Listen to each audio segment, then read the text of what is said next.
It was evident back to me during my residency that subspecialization within our growing field was the way of the future, whether it was otology with Bill House or facial plastic surgery with Dr. Webster. If you were going to be really good, you had to have a focused interest in a focused practice. If we were going to advance the ball down the field, it seemed to me that that was going to be a required element. But again, because when I started, we didn't have a leadership that said you needed to focus on one thing, and the reality of it was you couldn't.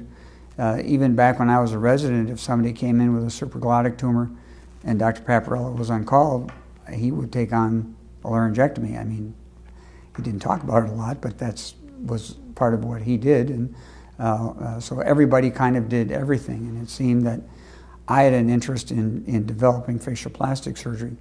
From my perspective, we were a terrific place at trauma, and particularly as I got outside of Minnesota, I could see that our training here was far and above what other universities were.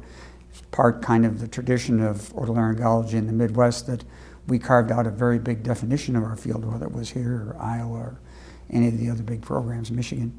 Our leaders, Dean Lyerly and Walter Work and those kinds of people around the country, carved out a very big field, and it was more than I could digest to be able to chew on all of that.